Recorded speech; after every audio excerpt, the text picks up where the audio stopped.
Professor Deshmukh ही कॉलेजची एक लँडमार्कच झाली होती. म्हणजे त्यांच्या पोशाखात, शरीरयष्टीत, त्यांच्या वागण्यात गेल्या कितीतरी वर्षात एवढाही बदल झाला नव्हता. भारतीय प्राचीन भाषा या डिपार्टमेंटमध्ये 22 वर्ष काढूनही ते काही डिपार्टमेंट हेड वगैरे झाले नव्हते. त्यासाठी त्यांनी कोणता प्रयत्न तर केला नव्हताच. कधी कोणापाशी मनात तशी इच्छा असल्याचं बोलूनही दाखवलं नव्हतं. किंबहुना ते स्वतःबद्दल कधीही काही बोलत नसत. त्यांचं वय 50च्या आसपास होतं. 12 वर्षांपूर्वी त्यांची पत्नी निवर्तली होती. त्यांना काही मूलबाळ नव्हतं आणि ते प्रथमपासूनच कॉलेज जवळच्या एका लॉजमध्ये राहत होते. एवढीच इतरांना त्यांच्याबद्दलची माहिती. कदाचित त्यांच्या वापरात 4-5 रंगांचे सूट असतीलही, पण रंगांची निवड इतकी सौम्य ठराविक होती की सर्वच सूट एकाच शेडचे वाटत. तशा त्यांनी फॅशन्स केल्या होत्या.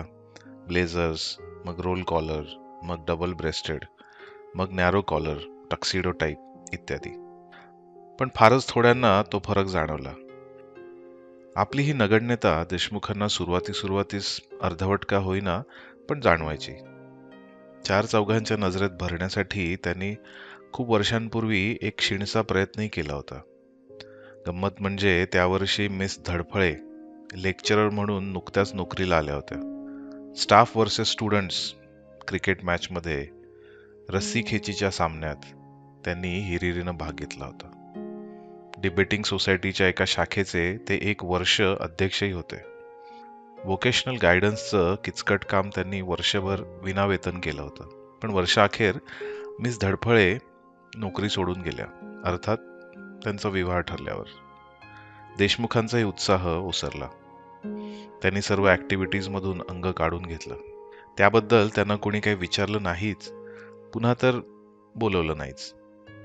पुन्हा एकदा ते आपल्या निनावी, उपेक्षित नसलं तरी दुर्लक्षित कवचामागे अदृश्य झाले. ट्युटोरियलच्या वह्या तपासायच्या म्हणजे स्टाफमधल्या इतरांना ती एक मोठी डोकेदुखीच वाटे. देशमुखांना मात्र त्याचा कंटाळा येत नसे. कारण वेळ जायचं ते एक हुकमी साधन होतं. तो सर्व गठ्ठा डावीकडून उजवीकडे सरकला म्हणजेच त्यांना उरलेल्या रिकाम्या वेळाचं दडपण जाणवायला लागे. त्यातल्या त्यात टर्मच्या सुरुवातीला अंधारी पावसाळी संध्याकाळ किंवा ख्रिसमस नंतरची लवकर अंधारून येणारी संध्याकाळ असं असलं की मग संपलंच. बाहेर कुठं पडायची सोय नाही, खोलीत वेळ जायला साधन नाही. ही जुलैची संध्याकाळ अशीच होती. लवकर अंधारून आलं होतं. हवा ओली, कुंद, गार होती. ऑफिशियली कॉलेज सुरू झालं असलं तरी हजेरी नाममात्रच होती. टाइम टेबल लागलं होतं, पण अजून पिरियड्स ऍडजस्ट व्हायचे होते. देशमुख 4लाच खोलीवर परत आले. वेळोवेळी हौसेनं खरेदी केलेली अनेक पुस्तकं तशीच न वाचता पडून होती. त्यातली 2-3 त्यांनी उघडली होती, पण त्यांचं मन काही रमलं नाही, म्हणून तशीच टेबलावर ठेवली. खोलीच्या एकुलत्या एक खिडकीतून ते समोरचा निर्जन रस्ता आणि त्या पलीकडचा रिकामा प्लॉट यावरून नजर फिरवत होते. खरं म्हणजे तिथं पाहण्यासारखं काहीच नव्हतं. पण खोलीच्या भिंती, छत, टेबल, खुर्ची, कॉट, कपाट, रॅक, फळी यावरून हजारदा नजर फिरली होती. म्हणून ती आता बाहेर जात होती एवढंच. खोलीत अगदीच कोंडल्यासारखं व्हायला लागलं, म्हणून जरा हवा येण्यासाठी दार उघडण्याचा विचार त्यांच्या मनात आला. ते खुर्चीवरून उठले. 2 पावलात दारापाशी पोचले. दाराचा बोल्ट खाली करून दार उघडण्यासाठी त्याने हँडल हाताने धरलं. एक क्षणभर त्यांना चक्कर आल्यासारखं वाटलं. सारी खोली गोल गोल फिरतेशी दिसायला लागली. हा प्रकार 1 सेकंदभरच टिकला. लागलीच त्यांची नजर साफ झाली. त्यांनी दार उघडलं. ते पावसातून चालले होते. क्षणभर त्यांना नवल वाटलं. आपण रेनकोट का चढवला नाही? का पावसानं आपल्याला अवचित बेसावत असं गाठलं? आपण कुठं आहोत हेही त्यांना चढदिशी कळेना. पाऊस तर असा जोराने येत होता की मान वर करून समोर पाहणंही मुश्किल जात होतं. पाहता पाहता त्यांचा कोट ओलाचिंब झाला. पॅन्ट पुढून भिजून मांड्यांना पायांना चिकटत होती. शर्टच्या कॉलरमधूनही गारगार पाणी मानेभोवतालून पाठीला पोटाला लागत होतं. बूट भिजलेच होते. पाणी आत पोचून मोजेही चिंब झाले होते. कोट आणि शर्ट भिजून छातीला पाणी लागलं. गारेगार पाण्यानं अंगावर शहारा आला. ती थंडी घालवण्यासाठी त्यांनी झपाझप पावलं पुढे टाकायला सुरुवात केली. रस्त्यावरून पाणी जोरानं वाहत होतं. प्रत्येक पावलाबरोबर समोर उडवलं जात होतं. एवी तेवी भिजतच आहोत असा विचार करून त्यांनी मान वर केली. प्रथमच त्यांची नजर समोर गेली. समोरच्या अंधारलेल्या देखाव्यात एक पूल दिसत होता. दोन्ही बाजूंनी काळं पाणी होतं. पुलावर, रस्त्यावर दिवे नव्हते, पण पुलाच्या पलीकडच्या टोकापाशी मात्र काही अंधुकसर दिवे दिसत होते. मध्येच पावसाचा इतका जोराचा शिडकावा आला की त्यांना समोर पाहणंच अशक्य झालं. मान खाली घालून ते झपाझप चालत राहिले. आजवर आपण इतक्या झपाट्यानं कधी चालल्याचं त्यांना काही आठवत नव्हतं, पण आता त्या जलद हालचालीनं गारठा कमी जाणवत होता. आधी पोटऱ्यात, मग मांड्यात आणि मग छाती, पोट, सर्व शरीरातच एक सुखद ऊब पसरत होती. हा अनुभव मोठ्या विस्मयकारक होता. छाती ताठ करून समोर पाहत आणि क्षुल्लक वाटणारे पावसाचे मोठे मोठे गारगार थेंब चेहऱ्यावर सहज घेत ते सपासप चालत होते. खूप दूरवरचे ते दिवे पाण्याच्या पडद्याबरोबर हेलकावत होते, प्रखर क्षीण होत होते. पण नवल म्हणजे जवळ येत नव्हते. देशमुख चालतच राहिले. ते एकदम थांबले. शेजारून कुठून तरी एक ओरडल्याचा आवाज त्यांच्या कानावर आला. दिवे नव्हते, पावसाचा अंधार होता. आवाजाच्या दिशेनं त्यांनी बारकाईनं पाहिलं. रस्त्याच्या उजव्या हाताला तिघे झोंबाझोंबी करताना दिसले. ते रस्त्याच्या कडेला गेले. दोन धटिंगण एका वयस्क माणसाला वाटेत अडवून पद्धतशीरपणे लुटत होते. एकानं त्या माणसाला मागच्या बाजूने अगदी सहज धरलं होतं आणि दुसरा त्याचे खिसे एकामागून एक भराभरा तपासत होता. बहुतेक त्यांच्या अपेक्षेत की लूट हाती आली नसावी, कारण त्या माणसानं समोरच्या त्या असह्य वयस्क गृहस्थाच्या तोंडावर जोराचा फटका मारला. त्याच्याच ओरडण्याचा आवाज देशमुखांना आधी ऐकू आला होता. आता तो माणूस नुसताच कणत होता. आणखी दोन फटके बसताच त्याची शुद्ध हरपली असावी, कारण तो मागच्या धटिंगणाच्या हातात एखाद्या भुजाच्या भावलीसारखा लोंबकळत राहिला. त्यानं आपले हात काढून घेताच तो गृहस्थ खालच्या पाण्यात कोसळला. त्याच्या तोंडातून लालसर पाण्याचा प्रवाह वाहू लागला. देशमुख बहुधा एकदम ओरडलेच असावेत, कारण तत्क्षणी ते दोघे धटिंगण त्यांच्या दिशेला वळले. एकानं भीषण हास्य करीत हातावर हात चोळले आणि एक पाऊल देशमुखांच्या दिशेने टाकलं. देशमुख गरगन माघारी वळले आणि पळत सुटले. आसपासचा देखावा डोळ्यांसमोरून निरर्थकपणे मागे जात होता. मध्येच त्यांना एक दार दिसलं. त्यांनी स्वतः मागे दार दंडिशी लावून घेतलं आणि दारालाच पाठ लावून उभे राहिले आणि मोठे मोठे भात्यासारखे श्वास टाकू लागले. काही केल्या छातीत पुरेशी हवाच जात नव्हती. दमछाक होतच होती. मग त्यांनी आसपास पाहिलं. ते त्यांच्या खोलीबाहेरच उभे होते. त्यांचे कपडे, केस सर्व काही अगदी ठणठणीत कोरडं, पण अजूनही शरीरावर थंडीचा शहारा येतच होता आणि छातीच्या पिंजऱ्यात हृदय इतकं जोरजोराने धडधडत होतं की सर्व शरीरालाच त्याचे हादरे बसत होते आणि कानात तो आवाज एखाद्या पडघमसारखा घुमत होता. देशमुखांनी कपाळावरचा घाम पुसला. आकाश अजून भरलेलंच होतं, पण पावसाचं काही चिन्ह नव्हतं. ते काळजीपूर्वक पावलं टाकीत खाली उतरले आणि रस्त्यावर येऊन सरावाच्या वाटेवरून रोजची एक चक्कर मारायला निघाले. स्वतःच्या अनुभवावर त्यांनी काही विचार केला असता तर एवढाच की काहीतरी बिघाड आहे आणि त्या संबंधात डॉक्टरांचा सल्ला घ्यायला हवा. आणि त्यांच्या स्वभावाप्रमाणे त्यांनी त्याच संध्याकाळी कोपऱ्यावरच्या डॉक्टरांची गाठ घेतली. ती भेट सर्वच दृष्टीने ट्रॅजिक होती. डॉक्टरांची तपासण्याची लहानशी कोठडी मागे होती, पण तिकडे चला असं त्यांना सांगायचं देशमुखांच्या लक्षातच आलं नाही.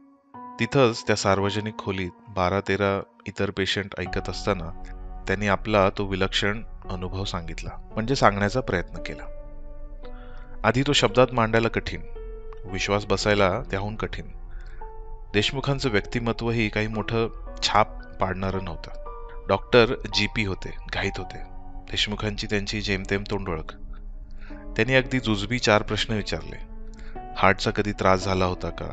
रक्तदाबाचा कधी त्रास झाला होता का? डायबेटीसची काही हिस्ट्री आहे का? देशमुखांच्या उत्तरांकडे त्यांचं कितपत लक्ष होतं कुणास ठाऊक. त्यांची नाडी पाहिली. स्टेथोस्कोपनं छाती, हार्ट इत्यादी तपासलं. स्वतःशीच हं करीत केस पेपर पुढे ओढला. देशमुखांनी प्रोफेसर देशमुख नाव सांगताच त्यांनी पेन खाली ठेवलं. कदाचित कॉन्शियसला त्यावेळेस जाग आली असेल. प्रोफेसर, डॉक्टर म्हणाले, तुम्हाला खरं सांगू का? फिजिकली तुमच्यात काहीही दोष नाही. तुम्ही अगदी नॉर्मल आहात. पुन्हा जर असा काही त्रास झाला तर एखाद्या स्पेशलिस्टची अपॉइंटमेंट मात्र घ्या. उपकारांच्या ओझ्याखाली वाकून देशमुख बाहेर पडले. कोणता स्पेशलिस्ट हेही डॉक्टरांना विचारायचं भान त्यांना नव्हतं. 1-2 दिवस तो विचित्र अनुभव सतत मनाच्या पृष्ठभागावर होता, सतत विचारात होता. पण जसजसा काळ लोटला तशी पुनरावृत्ती झाली नाही. त्यांना ती आठवण मागे दडपण्यात अधिकाधिक यश यायला लागलं. अशा कितीतरी अप्रिय आठवणी त्यांनी मनाच्या तळी पूर्वी दडपून टाकल्या होत्याच की. महाडिक हा अगदी पोरसवदा नुकताच MA झालेला तरुण सायकोलॉजीचा ट्युटर म्हणून नवीन वर्षात जॉईन झाला होता. देशमुख जितके अबोल इंट्रोवर्ट तितकाच महाडिक बडबड्या एक्स्ट्रोवर्ट, कंपनीचा भुकेला.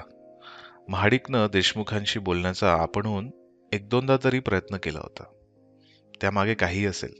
विरुद्धांचं आकर्षण असेल, देशमुखांचा सकृतदर्शनीत जाणवणारा निरुपद्रवीपणा असेल, किंवा इतर वयस्कांनी दाखवलेल्या उपेक्षेची चीडही असेल. कदाचित देशमुख म्हणजे त्याला मानवात विरळाच आढळणारा एखादा अनोखा नमुनाही वाटला असेल. कारण काही का असेना, त्यानं देशमुखांच्या संभाषणाला होणारा विरोध मोडून काढला. तो त्यांच्या कॅन्टीनमध्ये 2-3दा चहाला घेऊन गेला. एकदा कॉलेज सुटतानाच पडलेल्या गाठीचं निमित्त करून त्यांच्याबरोबर त्यांची खोली पाहायलाही आला. देशमुखांच्या रॅकमधली पुस्तकं चाळता चाळता महाडिकला बुद्धिबळावरच एक पुस्तक दिसलं. ते बाहेर काढता काढता तो म्हणाला, वाह, चेस खेळता वाटतं तुम्ही. खेळतो, पण मी काही त्यातला एक्सपर्ट नाही. देशमुखांनी खरं ते सांगितलं. आणि इथं तरी कोण मोठा फिशर लागून गेलाय? महाडिक हसत म्हणाला, एखाद्या रविवारी बसायचं का? नाहीतरी माझ्या रूमवर मी एकदा बोलावणारच आहे, येता या रविवारी? त्याने देशमुखांना नाही म्हणायची संधीच दिली नाही. पुढच्या रविवारी दुपारी बसायचं हे नक्की करूनच तो गेला. देशमुखांनी अनिच्छा असूनही ती गोष्ट एक अपरिहार्य घटना म्हणून स्वीकारली. महाडिकच्या भेटीनं मनाचा पृष्ठभाग जरासा खरवडला गेला होता इतकंच. परत त्यावर अलिप्ततेचा थर साचायला वेळ लागला नाही. नको असलेल्या गोष्टी विसरून जाण्याची कला देशमुखांना सरावानं आता चांगलीच साध्य झाली होती. ते कॉमन रूम मध्ये बसले होते. 2:45ला त्यांचा पिरियड होता. 2:35ला पुस्तकं एकत्र करून ते उठले. पुस्तकं टेबलावर ठेवून बाथरूमकडे गेले. त्यांनी बाथरूमचं दार उघडलं. नदी काठचा उतार सौम्य होता. तरीही पावसानं पायाखालची वाट निसरडी झाली होती आणि प्रत्येक पाऊल मोठ्या काळजीनं टाकावं लागत होतं. 20-1 फूट खाली नदीचा लाल भडक उसळता प्रवाह वाहत होता. वर कुठेतरी तुफान पाऊस झाला असावा. या काठापासून तर त्या काठापर्यंत कुसळतं पाणी वाहत होतं. स्वतःशीच एक घनगंभीर आवाज करीत धडाधड खाली चाललं होतं. फार वेळ प्रवाहाकडे पाहिलं तर डोळेच फिरत होते. प्रवाहाच्या वरच्या बाजूनं काहीतरी गलका कानावर आला. देशमुख होते तिथंच थांबून वरच्या दिशेला पाहू लागले. प्रवाहात बरीचशी काळी मुंडकी दिसायला लागली. मुलामुलींचा आवाज तिथूनच येत होता. बहुतेक त्यांचा बराच मोठा गट पुरातून पोहत चालला होता. एवढ्या रौद्र प्रवाहाची त्यांना भीती कशी नाही वाटली? थट्टा मस्करी करायला सुचतं तरी कसं? देशमुख मनाशी नवल आणि जरासा हेवा करीत होते. पोहणाऱ्यांचा गट पाण्याची धार कापीत बाजूच्याच काठाला लागला. 2-3 14-15 वर्षांचे असतील. मोठ्याने ओरडले, ते पहा सर तिथेच उभे आहेत. देशमुखांना शंकाही आली नाही की ते आपल्यालाच उद्देशून बोलतायत. आपल्या मागे कोणी आहे का हे त्यांनी पाहिलं पण वरचा उतार रिकामा होता. ते त्यांनाच उद्देशून बोलत होते तर. एव्हाना बहुतेक सगळे पाण्याबाहेर आले. 2-3 मुलं आणि 22-1 वर्षाची एक तरुणी हसत हसत काठ चढून त्यांच्यापाशी आली आणि एकसुरात म्हणाली, चला ना सर. मी? छे छे, मला पोहता सुद्धा येत नाही, भीतीने मागे सरत देशमुख म्हणाले. पण ती मुलं आणि ती तरुणी आणखी पुढे आली. छे, काहीतरी सांगतात, चला, ते म्हणत होते. इतर सर्व चेहरे देशमुखांच्या दृष्टीआड गेले. राहिला तो फक्त त्या तरुणीचा चेहरा. तिच्या नितळ लालसर गोऱ्या त्वचेवरून पाण्याचे थेंब ओघळत होते. काळ्याभोर केसांची महिरप होती. डोळे हसरे होते. गालांवर लालसर रंग होता. खळी होती. चला ना, ती गहिऱ्या आवाजात म्हणाली. कोणीतरी त्यांचा हात धरला आणि पाण्याच्या दिशेनं जरा धक्का दिला. नको नको ओढत असतानाच ते पाण्यात होते आणि पोहत होते. पाणी गार नव्हतं, उबदार होतं. आपल्या सहस्त्रकरांनी त्यांना वरच्यावर झेलत होतं. वजन नव्हतं. हालचाली मुक्त, स्वैर, डौलदार होत्या. ते आणि ती शेजारी शेजारी पोहत होते. त्यांच्या भोवती मुलांचं रिंगण होतं. मध्येच कोणीतरी पाण्याखाली जात होतं. एकमेकांच्या अंगावर पाणी उडवलं जात होतं. थट्टा मस्करी चालली होती. कपडा एखाद्या लहानशा फांदीत अडकून मागे ओढला जावा तसा देशमुखांना स्वतःच्या जाणीवेचा एक शिणसर पाश मागे खेचत होता. या असंदर्भाच्या अशक्याच्या पुरात खाली बुडू देत नव्हता. तू कोण आहेस? आणि ही मुलं कोण आहेत? तुम्ही आलात तरी कुठून? मध्येच सेकंदभराची फुरसत मिळाली तशी देशमुखांनी या शेजारच्या तरुणीला विचारलं. कुठून आलात? कुठं चाललात? ती त्यांच्याकडे पाहून नुसतीच हसली. तुझं नाव तरी सांग, ते अजिजीनं म्हणाले. गौरी, ती गोड हसत म्हणाली आणि सपाट्यानं पुढे गेली. बाकीचेही आता जोराने हात मारायला लागले होते. देशमुख मागं पडले. शक्य तितक्या जोरानं हात मारी ते मान वर करून ओरडले, गौरी थांब, गौरी माझ्यासाठी थांब. ती मागे वळली. हसलीशी वाटली, पण त्यांच्यातलं अंतर वाढतच होतं आणि आता नवीनच आवाज कानावर यायला लागला. वाऱ्याच्या, प्रवाहाच्या, झाडांच्या आणि सर्व आवाजांपेक्षा मोठा. धबधबा. प्रवाहात पुढे धबधबा होता. ती पहा, तुषारांची उंचच उंच भिंत त्यांना इथूनच दिसायला लागली होती. आणि गौरी पुढेच चालली होती. गौरी, गौरी थांब. ते जीवाच्या आकांतानं ओरडत होते. त्यांना आवाज ऐकू येत नव्हता. समोरचा तुषारांचा ढग दिसत नव्हता. मग ते थांबत का नव्हते? काठाकडे का येत नव्हते? देशमुखांना स्वतःला एव्हानाच प्रवाहाची ओढ जाणवायला लागली होती. त्यांच्या मागोमाग जाऊन त्यांना निदान गौरीला वाचवणं तरी आटोक्यात होतं का? नाही नाही, ते सावकाश सावकाश काठाला आले. झाडांच्या फांद्या, मुळं, काठाचा दगड, कशाचा तरी आधार घेत धडपडत, घसरत कसे तरी काठाला लागले आणि उभे राहिले. उभे राहताच त्यांना पाण्याची लाल, उसळती कड दिसू लागली. कडेवरून पाण्याचा गोलाकार प्रवाह खाली जात होता आणि त्याच कडेवरून ते सर्वजण एका मागोमाग एक असे खाली गेले. ओढून ओढून देशमुखांचा घसा बसला. हातपाय मारून स्नायूंना पेटके येत होते. तरीही ते त्या दिशेनं काठाकाठानं धावत निघाले. पाय निसटत होते, मुळात अडकत होते. ते स्वतः पडत होते, पुन्हा उठत होते. छातीत श्वास येईना. छाती आगीवर धरल्यासारखी झाली. डोळ्यांना काहीच दिसेना. ते खाली कोसळले. वेळ थांबला. कसे तरी त्यांनी डोळे उघडून पाहिलं तर त्यांना एक अंधुक प्रकाश दिसला. त्या प्रकाशाच्या दिशेनं कसे तरी सरपटत गेले. तिथे एक दार होतं. त्यांच्या चाचपडत्या हाताला दाराची मूठ लागली. त्या मुठीचाच आधार घेऊन कसे तरी उभे राहिले. समोर पांढरी शुभ्र बाथरूम होती. त्यांनी 2 पावलं कशी तरी लटपटत टाकली आणि बेसिनचा आधार घेऊन धापाटाकीत उभे राहिले. त्यांची मान इकडे तिकडे हालत होती. आसपासच्या देखाव्याचा अर्थ लावण्याचा प्रयत्न करत होती. छातीचा भाता हाफ हाफ चालूच होता. कोणत्याही क्षणी उरात स्फोट होईल असं वाटत होतं. मग सावकाश त्यांची नजर समोर गेली. समोरच्या आरशातला चेहरा पांढरा फटक दिसत होता. घामाघूम झालेला होता. भयभीत डोळ्यांचा होता. पण अंगावर पाण्याचा थेंबही नव्हता. आणि तरीही शरीराला तो काही सेकंदपूर्वीचा पुराच्या पाण्याचा ओलावा जाणवत होता. लहानसा शहारा येत होता. देवा, हा प्रकार तरी काय? ही कोणती आपत्ती येते माझ्यावर? ते स्वतःशीच पुटपुटत असताना समोरून घंटेचा टोल कानावर आला. त्यांची नजर मनगटावरच्या घड्याळाकडे गेली. 2:40.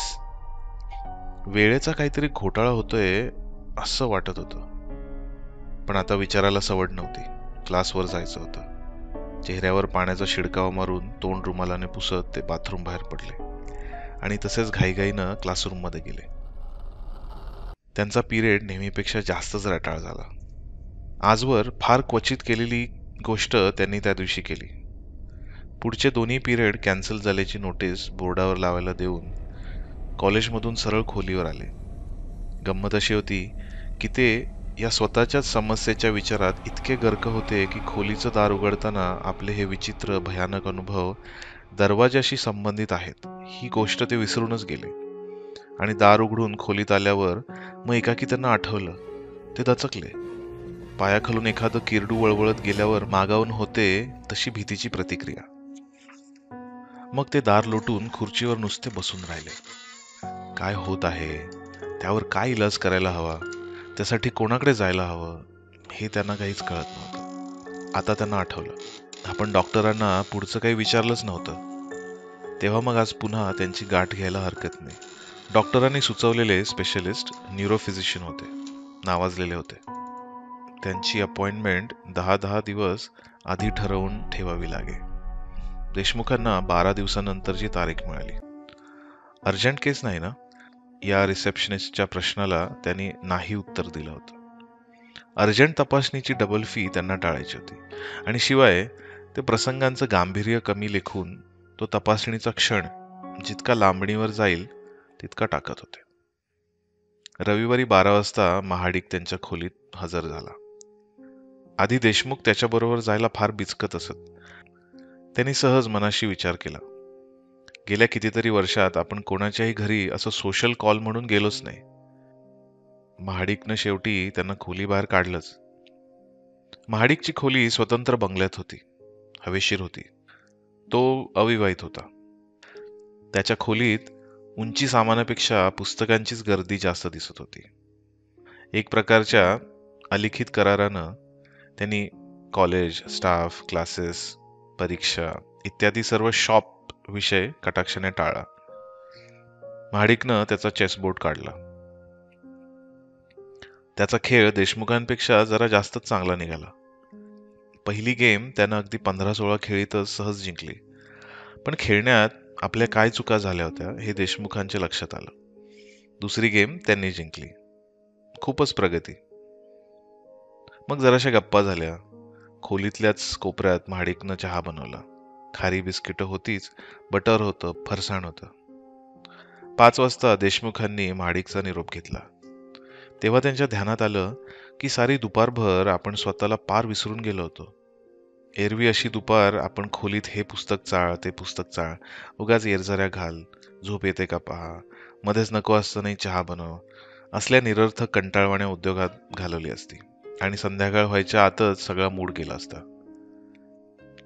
निरोप घेताना देशमुखांनी महाडिकला thank you for a good afternoon असं म्हटलं. तो काही केवळ कृत्रिम पुस्तकी शिष्टाचार नव्हता. ते शब्द अगदी अक्षरशः खरे होते. पुढच्या रविवारी माझ्या खोलीवर बसायचा. देशमुख अगदी सहज, अगदी नकळत बोलून गेले. मागाहून त्यांना स्वतःच नवल वाटलं. सोमवारी महाडिकची गाठ पडली तेव्हा देशमुखांना एखादा जुना मित्रच भेटावा असा आनंद झाला. ते दोघे किती सहजपणे गप्पांमध्ये रमून गेले होते. तेव्हाच नाही, आठवड्याचे जवळजवळ 6 दिवस. दोनदा तर ते दोघे गावाबाहेर एक चक्करही मारून आले. रविवारची देशमुख मोठ्या उत्सुकतेने वाट पाहत होते. महाडिकही रविवारची वाट पाहत होता. पण त्याचं कारण वेगळं होतं. घरचा तो सुखवस्तू होता. चरितार्थासाठी त्याला नोकरीची आवश्यकता नव्हती. त्याची खरी महत्वाकांक्षा लेखक होण्याची होती. लेखक म्हणजे महिनोन्महिने 2-3 स्वस्त, सेक्सी, सस्पेन्सच्या सेन्सेशनल कादंबऱ्यांचा रतीब घालणारा लेखक त्याला अभिप्रेत नव्हता.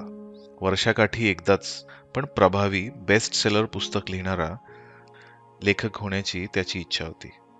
आताच्या क्षणी तो त्यासाठी मालमसाला जमवीत होता आणि प्रोफेसर देशमुखांच्या एकलकोंड्या, बुजऱ्या, आगळ्या व्यक्तिमत्वानं त्याचं लक्ष एकदम वेधून घेतलं होतं. महाडिकला अप्रामाणिक म्हणायचं का? यावर मतभेद शक्य आहे. देशमुखांना तो काही फसवत नव्हता. समंजस माणसाच्या सहवासासाठी ते आसुसलेले होतेच. त्यानं ऑफर केलेल्या कंपनीचा त्यांनी तत्परतेनं स्वीकार केला होता. त्यात त्यांना काही अपाय थोडाच होता. उलट त्यांच्या चित्ताला स्वस्थता आली होती. रात्रीची झोप अस्वस्थ असायची, वेडीवाकडी स्वप्न पडायची. ती झोप आता शांत लागत होती. त्यांच्या खोलीत टापटीप दिसायला लागली होती. पुढच्या रविवारची ते अगदी आतुरतेनं वाट पाहत होते. जीवनात निर्माण झालेली ही दिलचस्पी, ही सुधारणाच नव्हती का? तेव्हा त्या क्षणी तरी महाडिकवर अप्रामाणिकपणाचा आरोप करता येण्यासारखं नव्हतं. रविवारची दुपार आली. महाडिक आला. चेसबोर्ड मांडला गेला. राजे, वजीर, हत्ती, घोडे, उंट, प्यादी आपापल्या स्थानी विराजमान झाली. पहिली गेम अटीतटीची झाली. ती देशमुखांनी जिंकली. त्यांचा आनंद एखाद्या लहान मुलासारखा होता. त्यांच्या चर्येवर तो अगदी उघड दिसत होता. सुरुवातीला अबोल, माणूसघाणा वाटणाऱ्या माणसातला हा बदल फारच आश्चर्यकारक होता. दुसरी गेम सुरू करण्याच्या आधी दोघे जरा थांबले. तुम्ही आधी बोलला नाहीत, तुम्ही चांगले कसलेले आहात की? महाडिक प्रांजळपणे म्हणाला. स्तुती कोणाला प्रिय नसते. देशमुख त्या शब्दाने आनंदले.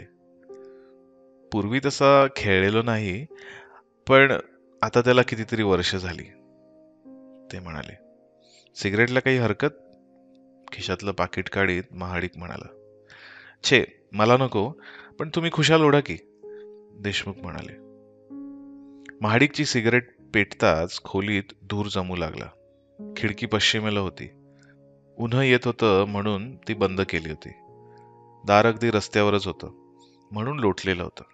धूर जाण्यासाठी दार उघडायला देशमुख दारापाशी गेले आणि त्यांनी दार उघडलं. ते दारातच उभे होते.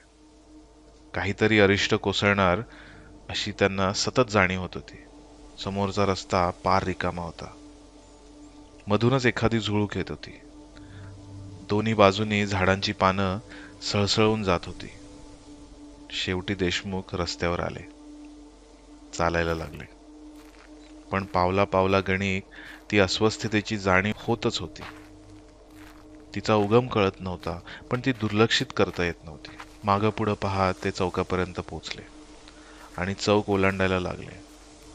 पण त्यांनी 2 पावलं टाकली असतील नसतील तोच दोन्ही तिन्ही बाजूनी अनेक माणसांच्या किंचाळणाऱ्या जमावानं त्यांना घेरलं. मागं किंवा पुढं कुठंच जाता येईना. तो जमाव त्यांना आपल्याबरोबर घेऊन चालला. मागून हात ढकलत होते. चारी बाजूनी शरीरं झोंबत होती. त्या प्रवाहाला विरोध करण्याचे त्यांचे सर्व प्रयत्न व्यर्थ ठरले. प्रवाहावर पडलेल्या पाना इतकंच त्यांना स्वातंत्र्य होते. भोवतालचे लोक ओरडत होते, किंचाळत होते, संतापानं बेभान झाले होते. ते त्यांच्यातलाच एक घटक होते. त्यांच्याही रक्ताला उकळी फुटल्यासारखी झाली. त्यांनी एक मोठी आरोळी ठोकली आणि शेजारून चाललेल्या माणसाच्या पाठीवर जोराची थाप मारली. त्या माणसानं त्यांच्याकडे वळून पाहिलं, पण त्याचे डोळे काचेच्या मण्यांसारखे निर्जीव, निर्विकार होते. तो जसा काही झोपेत किंवा वातातच चालत होता. त्याच्या ओठांच्या कडातून लाळ टिपकत होती.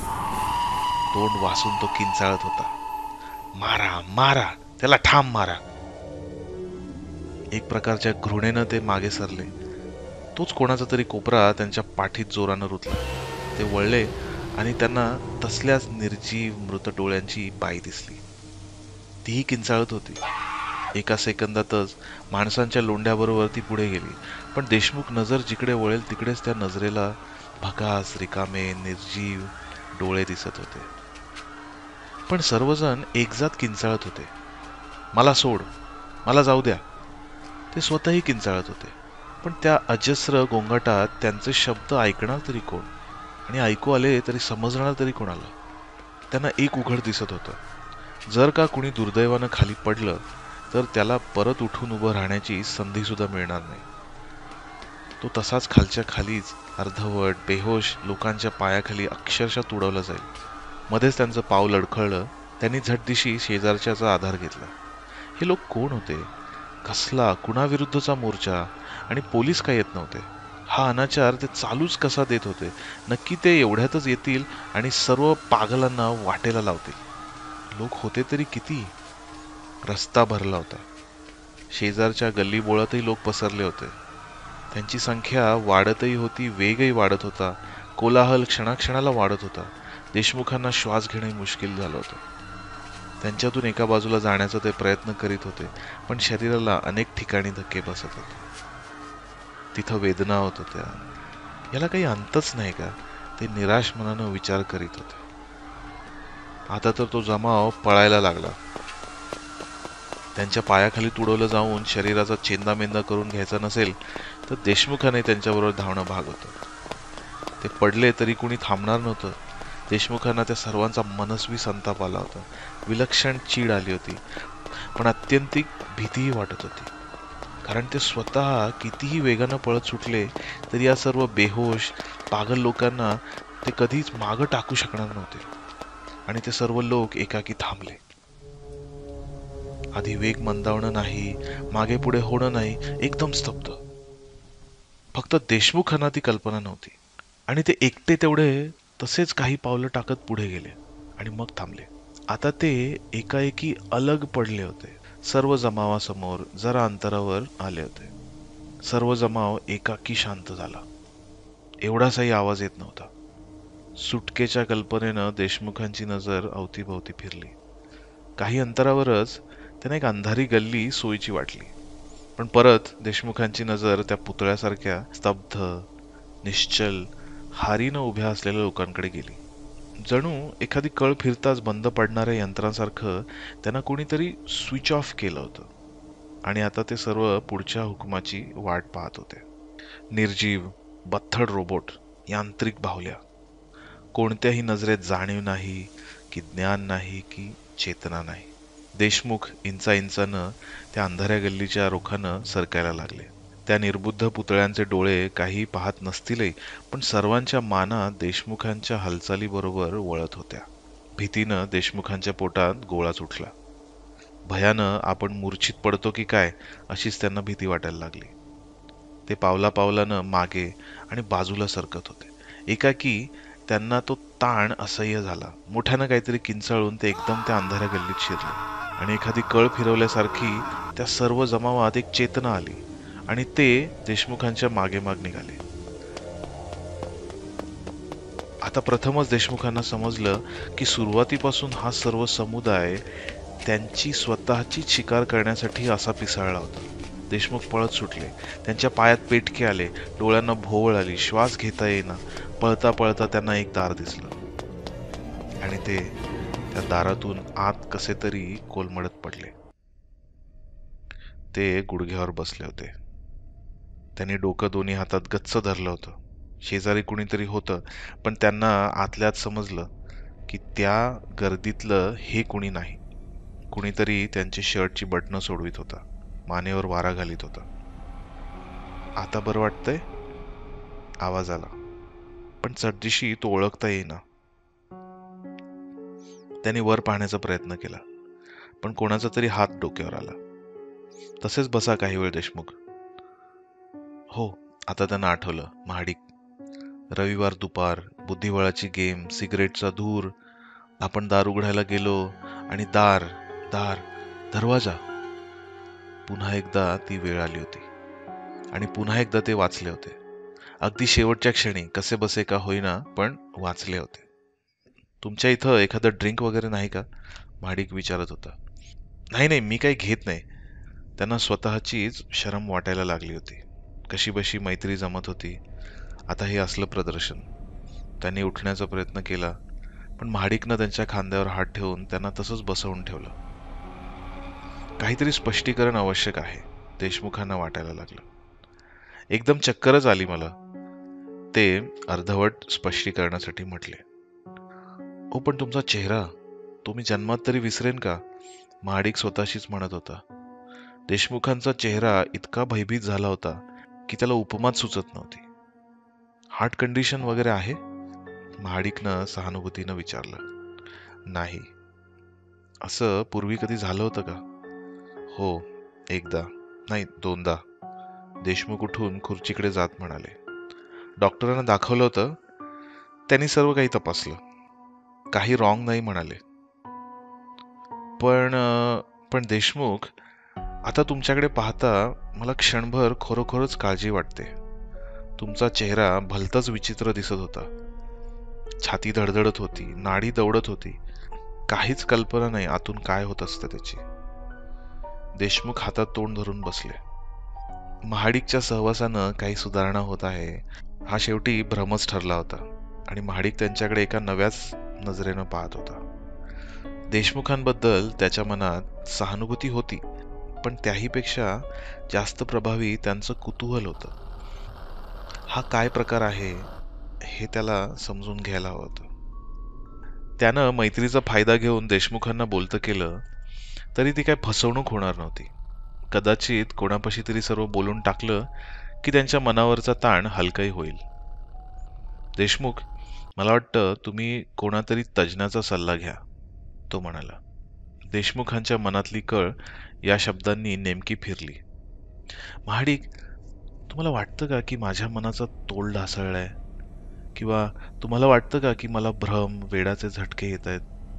देशमुखांचा आवाज केविलवाणा झाला. माझ्या डॉक्टरांनी मला नर्व्ह स्पेशलिस्टकडे जाण्याचा सल्ला दिलाय. ही काय वेडाची लक्षणं आहेत का? पण होतं तरी काय प्रत्यक्षात? हे केव्हा होईल सांगता येत नाही, पण दरवाजाशी त्याचा काहीतरी संबंध आहे हे नक्की. एखादं दार उघडलं की सगळं काही क्षणात बदलतं. त्या दारातून मी वेगळ्याच कोणत्या तरी ठिकाणी असतो. रस्ते, माणसं, गाव काहीच ओळखीचं नसतं. तिथले प्रसंग मी प्रत्यक्ष अनुभवतो, पण परत इकडे येतो तेव्हा प्रत्यक्षात काहीही वेळ, एक सेकंदही गेलेला नसतो. महाडिकला हे सर्व अनपेक्षित होतं. काही क्षण तो देशमुखांच्या व्यथित चेहऱ्याकडे पाहत राहिला आणि म्हणाला, देशमुख, तुम्हाला जर कोणी भ्रमिष्ट म्हणणार असेल तर मग भाषेतल्या सगळ्या व्याख्याच बदलाव्या लागतील. तुम्ही माझ्या इतकेच शहाणे किंवा वेडे आहात. झालं? तुम्हाला जर काही रिलीफ मिळणार असेल तर मला हा प्रकार सांगता आला तर पहा. सुरुवातीला संकोचत, अडखळत्या शब्दात देशमुख बोलत होते. पण मग जसा महाडिक उपहासानं वा उपेक्षेनं हसत नाही हे त्यांना दिसलं, तशी त्यांची भीड चेपली आणि ते प्रसंगांचं वर्णन सविस्तर करायला लागले. महाडिक, ते शेवटी म्हणाले, त्या अनुभवांच्या सत्यतेची काय प्रखर जाणीव मला असते याची शब्दांनी कितीही वर्णन केलं तरी तुम्हाला मुळीच कल्पना येणार नाही. तिथलं पाणी, तिथला पाऊस, तिथली माणसं, त्यांचा आरडाओरडा, धमक्या, हे काही अगदी खरं असतं. सर्व काही अगदी खरं असतं. मी इकडे परत आलो तेव्हा माझे कपडे कोरडे होते, पण शरीराचा जो भाग भिजला होता तो अगदी गारेगार होता. त्या गोष्टी खऱ्या होत्या, ते अनुभव खरे होते, नुसते भास नव्हते. दिवा स्वप्नांचा प्रकार काहीसा असाच असतो नाही का?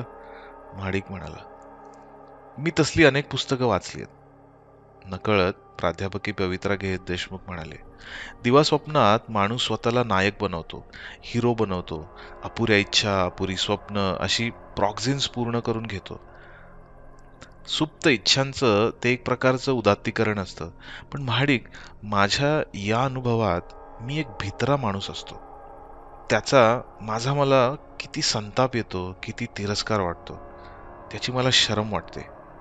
ती गौरी, ती मुलं पाण्याच्या प्रवाहात सापडली तर त्यांना वाचवण्यासाठी त्यानं मी काय केलं? नुसत्या भ्याडासारखं पळून आलो. एवढे लोक मागे लागले होते, त्यांना एकाही शब्दानं जाब विचारला नाही. देशमुख, महाडिक जरासा हसतच म्हणाला, स्वप्नांवर माणसाचा ताबा असतो का कधी? ही एक प्रकारची स्वप्नच असतात. स्वप्नातही माणूस 5 सेकंदात दिवसाच्या दिवसांचे देखावे पाहतो, अनुभवतो. स्वप्नांचा हा अगदी क्लासिक साचा आहे. महाडिक, खऱ्याखुऱ्या स्वप्नांचा मला अनुभव आहे. त्यांची क्वालिटी ह्या अनुभवाहून एकदम वेगळी आहे आणि त्यात हा पाठलाग, ही पळापळ कधीही नसते. मला वाटतं तुमच्या डॉक्टरांचा सल्लाच योग्य आहे. त्या स्पेशलिस्टांची तुम्ही गाठ घ्यावीच. मानसिक विकारांचं मूळ कित्येकदा साध्या शारीरिक बिघाडातही असू शकतं. मी काही यातला तज्ज्ञ नाही, पण देशमुख खूप वेळा आपली भीती निराधार ठरते. एखाद्या अगदी साध्या इलाजांनीही सर्व त्रास नाहीसा होतो. देशमुख थकून खुर्चीत बसले. केवढ्या उत्साहानं त्यांनी आजच्या दुपारचा कार्यक्रम आखला होता. त्याची आता पार माती झाली होती. त्यांना एकदम खचल्यासारखं वाटायला लागलं. आणखी एक भयानक शंका त्यांच्या मनात आली. हा त्यांचा थकवा केवळ निराशेनं आला होता, केवळ मानसिकतेने आला होता, की ते मघाच्या अनुभवाचाच हा वारसा होता? हेच शरीर तर त्या कोणत्या वेगळ्या अवकाशात धावपळ करून आलं नव्हतं ना? मनातल्या मनात शंकांची भीतीच एक वेगळी धार करत होती. खेळाचा तर बोजवारा उडलाच होता. महाडिकनं देशमुखांना कॉटवर पडून राहायला सांगितलं. त्यानंच कपाटातल्या चहा, साखर, दूध, कपबशा वगैरे वस्तू काढल्या आणि दोघांना चहा बनवला. देशमुख, तुमच्या डॉक्टरांनी सुचवलेल्या तज्ज्ञांची मी उद्या गाठ घेतो. तुमची अपॉइंटमेंट जरा अलीकडे आणता येते का पाहतो. तुम्ही असा धीर सोडू नका. मी तुम्हाला शक्य तेवढी मदत करायला तयार आहे. 4:15 पर्यंत महाडिक त्यांच्याशी बोलत बसला आणि मग त्यानं त्यांचा निरोप घेतला. तो गेल्यावर देशमुखांनी खोलीचं दार तसंच उघडं ठेवलं. बाहेरचा संध्याकाळचा प्रकाश खोलीत येत होता. खोली उजळून टाकीत होता. देशमुख दारापाशी आराम खुर्चीत बसून बाहेरच्या निळ्या आकाशाकडे पाहत राहिले. मध्येच त्यांची नजर दाराकडे जात होती. शरीरावर शहारा येत होता. दाराची मनाला भलतीच भीती बसली होती. हा प्रकार साधा नव्हता, काहीतरी वेगळाच होता. केवळ धीटपणा दाखवला असता तर स्वप्नात काहीतरी वेगळं झालं असतं. हा विचार म्हणजे स्वतःचीच फसवणूक होती. ते जर त्या जमावाच्या हातात सापडले असते तर त्या निर्बुद्ध, यांत्रिक हालचाली करणाऱ्या, किंचाळणाऱ्या स्त्री पुरुषांनी त्यांच्या शरीराचे लचके तोडून घेतले असते. केवळ ते वेळीच त्यांच्या हातून सुटले म्हणून. दरवेळी ते अगदी शेवटच्या क्षणी बचावत होते. हा एक योगायोग होता की हाही कशाचा तरी एक संकेत होता? त्यांनी कोणाचा असा एखादा महान अपराध केलाय की त्यांच्या मागं सतत असं काहीतरी अरिष्ट लागावं? अर्धवट जागृतीत, अर्धवट झोपेत संध्याकाळ गेली. रात्र आली. ज्या नर्व्ह स्पेशलिस्टचं नाव देशमुखांना सुचवण्यात आलं होतं, त्यांची हर प्रकारे ओळख काढून महाडिकनं त्याच संध्याकाळी त्यांची गाठ घेतली. देशमुखांनी सांगितलेली सर्व हकीकत त्यानं डॉक्टरांना सविस्तर सांगितली. देशमुखांचं तंतोतंत वर्णनही केलं. डॉक्टर बराच वेळ स्वतःशीच विचार करीत बसले आणि मग ते म्हणाले, केवळ तुमच्या अशा वर्णनावरून निदान केलं तरी ते अंदाजानंच होईल. पण तुम्ही सांगितलेल्या हरकतींवरून हा न्यूरोसिसचा क्लासिक पॅटर्न वाटतो. दरवाजा हा त्यांच्यासाठी एक सिम्बॉल आहे, एक संकेत आहे. डिप्रेशनचा काही भाग असलाच पाहिजे. फार फार पूर्वी त्यांच्या मनात काहीतरी खोलवर दडपलं गेले. त्याचा दरवाजाशी, बंद किंवा उघड्या दरवाजाशी किंवा दरवाजा उघडण्याच्या क्रियेशी काहीतरी संबंध आहे. ही क्रिया ट्रिगर सारखं कार्य करते. ते पूर्वीचे अनुभव फारच भयानक, फारच अप्रिय असले पाहिजेत. कारण ते डोळ्यासमोर येतात ते बदललेल्या संकेतात्मक स्वरूपात येतात. ही मनाची बचावाचीच एक क्रिया आहे. त्यांना क्षणार्धात अनुभव येतो म्हणता, पण वेळेसारखं सापेक्ष काही नाही. यापेक्षा मी आता जास्त काय सांगणार? त्यांचीच भेट घ्यायला हवी. अगदी खोलवर आवश्यक वाटलं तर औषधं किंवा हिप्नॉसिस करून तपासणी करायला हवी. आतला गुंता कुठं आहे हे आधी समजलं पाहिजे आणि मग त्यावर उपचार. त्यालाही दीर्घ कालावधी लागेल. पण ठीक आहे, त्यांना घेऊन तर या. सोमवारी महाडिक देशमुखांना कॉलेजमध्ये भेटला. त्याच संध्याकाळची अपॉइंटमेंट त्यानं घेतली होती. तो स्वतः देशमुखांबरोबर डॉक्टरांकडे जाणार होता. ते त्यानं देशमुखांना सांगितलं. तेव्हा त्यांच्या चेहऱ्यावर सुटका आणि आशंका यांचा एक संमिश्र भाव पसरला. पण महाडिक आता या प्रकरणाचा शेवट पाहणार होता.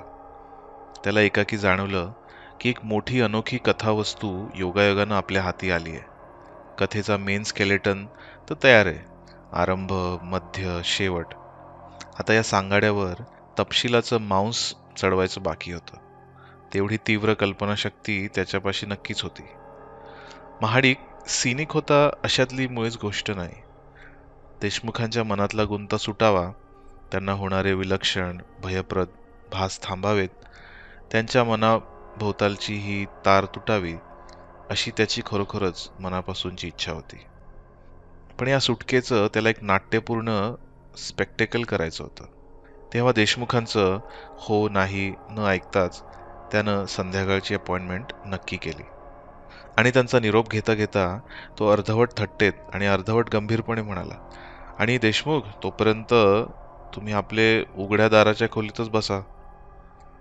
महाडिक गेल्यावर देशमुख त्याच्या या शेवटच्या उद्गारांवर कितीतरी वेळ विचार करत बसले. तो जे सत्य आहे तेच तर बोलला होता. कोणत्याही बंद दारापाशी गेलं की दार उघडण्याआधी त्यांना मनाचा खूप हिया करावा लागत नव्हता का? अशीच जर त्यांची घसरगुंडी होत राहिली तर एक वेळ अशी येईल की त्यांची भीती त्यांना आवरताच येणार नाही. दाराला स्पर्श करण्याची सुद्धा त्यांची हिंमत होणार नाही. दरवाजा एखाद्या हिंस्र पशुसारखा अकराळ विक्राळ दिसायला लागेल आणि ते भयभीत होऊन अंग चोरून मागे कोपऱ्यात उभे राहतील. अन्न पाण्या वाचून जीव तडफडत असेल, पण त्यांच्याच्यानं दार उघडवणार नाही. अशी अवस्था येण्याआधीच या प्रश्नाचा सूक्ष्मोक्ष केलेला चांगला नाही का? संध्याकाळी कॉलेज सुटल्यावर महाडिक देशमुखांना घेऊन आपल्या खोलीवर गेला. तिथं त्यानं तास दीड तास विश्रांती घेतली, चहा बनवला आणि 7च्या सुमारास ते डॉक्टरांची भेट घ्यायला निघाले. एवढ्या सर्व वेळात महाडिकनं त्यांना एकदाही दरवाजा उघडू दिला नाही. 20 मिनिटात ते कन्सल्टिंग रूमपाशी पोहोचले. बाहेरचा दरवाजाही महाडिकनंच उघडला. आत रिसेप्शनिस्ट होती. तिनं अपॉइंटमेंटची वही पाहून आत फोन केला आणि फोन खाली ठेवीत ती म्हणाली, तुम्ही आत गेलात तरी चालेल. देशमुख महाडिकच्या पुढे 2 पावलं होते. डॉक्टरांचा विचार करता करता ते या दाराची गोष्ट विसरूनच गेले. तुम्ही आत जाऊ शकता असं रिसेप्शनिस्टनी म्हणताच त्यांनी अगदी सहज मधली ती 3-4 पावलं टाकली. महाडिक मागे काहीतरी बोलत असतानाच त्यांनी तो हिरवा दरवाजा उघडला. एका मोठ्या टेबलाभोवती ते सर्वजण बसले होते. जणू काही आधीपासूनच त्यांना माहीत होतं की टेबलाभोवती आपल्याखेरीज आणखी 11 लोक आहेत. काहींच्या हातात चहाचे कप होते, काहींच्या समोर रिकामे झालेले कप होते. खोलीत माणसांच्या दाटीवाटीचा येतो तसला एक कडवट उग्र दर्प पसरला होता. देशमुख समोर पाहत होते. त्यांच्या शेजारचाच कुणीतरी माणूस गेंगाण्या आवाजात बोलत होता. त्याचे शब्दच आपल्याला ऐकू येत नसल्याचा ते बहाणा करीत होते. त्यांना कळून चुकलं होतं की ही ज्युरीची बैठक आहे आणि आपण 12 एक ज्युरर आहोत. देशमुख, गेंगाणा आवाज आला, एवढा पुरावा दाखल झालाय, आता आणखी काय हवं तुम्हाला? तुम्हाला चांगलं माहितीये की तोच गुन्हेगार आहे. समोरचा टायवाला माणूस ज्युरीचा फोरमन असावा. तो पुढे वाकून टेबलावर मूठ आपटीत म्हणाला, देशमुख, तुम्हाला माहित आहे की जर का तो आता मोकळा सुटला तर तो तीच गोष्ट पुन्हा पुन्हा करीत राहणार. त्याच्या विरुद्धचा पुरावा संशयातीत आहे का? शंकेला जराशीही जागा नाही का? देशमुख कसे तरी घोगऱ्या आवाजात म्हणाले, गुन्हेगार कोण होता? त्यानं गुन्हा कोणता केला होता? गुन्हा शाबित झाला तर त्याला काय सजा होणार होती यातलं त्यांना काहीही माहिती नव्हतं. पण आतून तीव्र इच्छा होती की त्याला शिक्षा होता कामा नये. त्याच्याशी आपला काहीतरी घनिष्ठ संबंध आहे. पण त्यांच्या या शब्दांबरोबर चारी बाजूनी उद्गारांचा वर्षाव झाला. त्याचा गुन्हा जगजाहीर आहे. त्यानं गुन्हा कधीही नाकबूल केलेला नाही. तो गुन्हेगार नसता तर इथं दाखल झालाच नसता. शरीर बधीर होत आहे. पायांपासून वर मुंग्या येत आहेत असं देशमुखांना वाटलं. विलक्षण थकवा येत होता. विचारात मग्न असल्याचा पवित्रा घेण्याच्या मिशानं त्यांनी टेबलावर कोपर टेकवले आणि हातात चेहरा झाकून डोळे मिटून घेतले. आसपासचे आवाज येतच होते. देशमुख, तुम्हाला माहिती आहे, हे कोर्ट काही निर्दय नाही. न्यायाधीश त्याला नक्कीच सौम्य शिक्षा देतील. देशमुख, आपण त्याला काही फाशीची शिक्षा देणार आहोत का? पण म्हणजे तो मरणारच. देशमुख पुटपुटले. तसा कोण राहणार आहे सांगा की? सर्वांनाच मरायचंय. कुणीतरी मध्येच अधीर आवाजात म्हणाला. अगदी त्यानं प्रत्यक्ष गुन्हा केला नसला तरी त्याची इच्छा तीच होती. मग फरक काय राहतो? त्यालाही तितकीच कडक सजा व्हायला हवी. केल्यासारखंच आहे. विचार आणि कृती, काय फरक आहे? तोच प्रश्न देशमुखांच्या कानावर आपटत होता. फरक आहे, फरक आहे, देशमुख मध्येच मोठ्यानं म्हणाले. विचारात बदल होऊ शकतो, कृती एकदा झाल्यावर मग कृतीत फरक होऊ शकत नाही. आपल्याला अगदी ठामपणे कुठं माहितीये की त्यानंच हे खरोखर केलंय? देशमुख, वर पहा. एक जरासा ओळखीचा वाटणारा चेहरा आला. देशमुखांना वर पाहिलं. तो माणूस कोपऱ्यावरच्या जीपी सारखा दिसत होता, अगदी हुबेहूब. आपण सर्वांनी सुरुवातीलाच एकमतानं ठरवलं आहे ना की तो माणूस गुन्हेगार आहे. तुम्ही आता आमच्यातून फुटणार का? माझा नक्की निर्णयच होत नाहीये. आजवर तुम्ही कशाचा ठाम निर्णय घेतला आहात का कधी? एक नवा आवाज आला, तोही ओळखीचा वाटला. देशमुखांनी तिकडे पाहिलं. तो माणूस त्यांच्या सासऱ्यासारखा दिसायला होता. देशमुखांची नजर टेबलाभोवती जमलेल्या लोकांच्या चेहऱ्यावरून फिरली. शाळेचे मुख्याध्यापक, कॉलेजमध्ये त्यांना शिकवायला असलेले प्रोफेसर, सध्याचे प्रिन्सिपॉल, देशमुखांचे वडील, थोरले बंधू, त्यांच्या आयुष्यात आजवर येऊन गेलेली अनेक माणसं, ज्यांनी देशमुखांकडून काही अपेक्षा केल्या असतील अशी माणसं.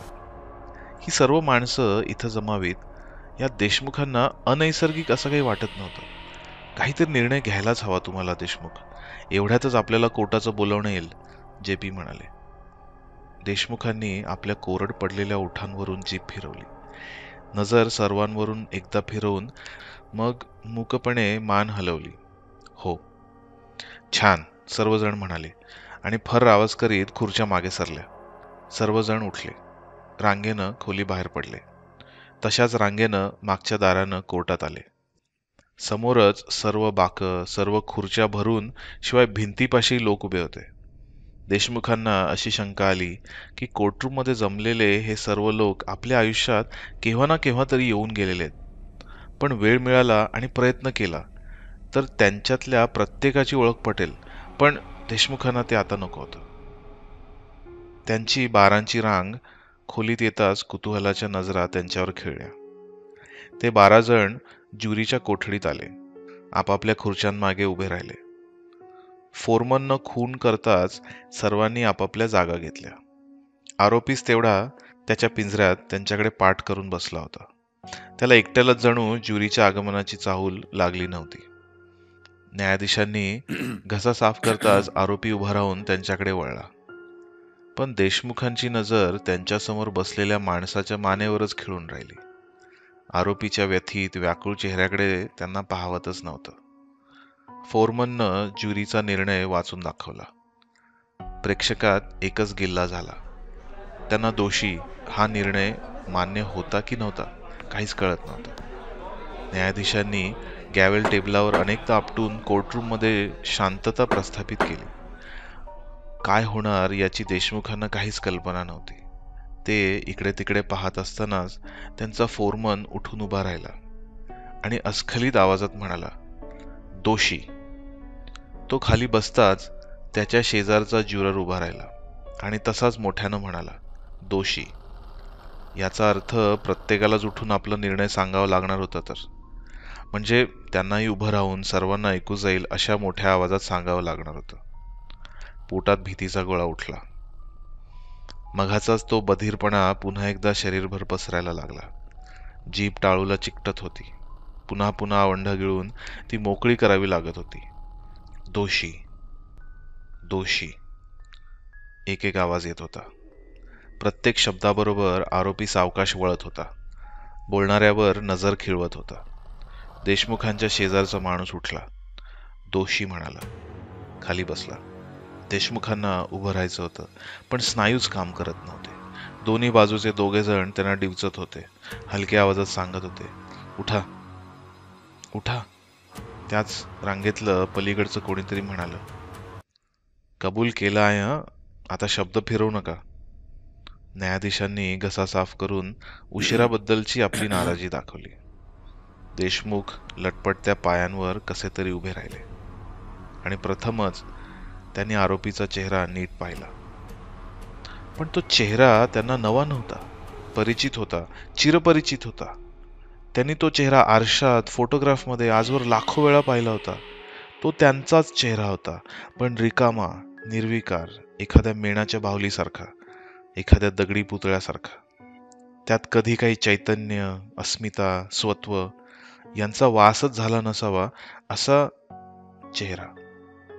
विरुद्ध प्रवाहाच्या तारा एकत्र मिळाल्या की स्फोट होतो, तसा त्यांच्या मेंदूत एक स्फोट झाला.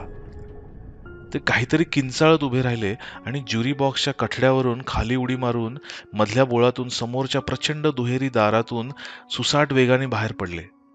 सर्व क्रिया इतक्या अनपेक्षित, इतक्या झटपट झाल्या की बहुधा कोणाला काय होतंय याची कल्पनाच आली नसावी. मागे पाठलागावर एखादं सैतानी पलटण लागल्यासारखे ते पळत होते. पण पुढे, बाजूला, मागेही सर्वत्र शांतता होती. पाठलागाचा, आरडाओरड्याचा काही आवाज नव्हता. सर्व रस्ते रिकामे, सर्वत्र शुकशुकाट होता. त्यांनी रस्ता ओलांडला, चौक ओलांडला, हमरस्ता गाठला. हमरस्ता ह्या टोकापासून ते त्या टोकापर्यंत पूर्ण रिकामा होता. त्यांच्यावर आरोप का? त्यांच्यावरच स्वतःला दोषी जाहीर करण्याची जबाबदारी का? आणि कसली ही उपराटी व्यवस्था? त्यांनी कोणाचा काय अपराध केलाय? त्यांचा स्वभाव काय इतका दुष्ट होता का? खुनशी होता का?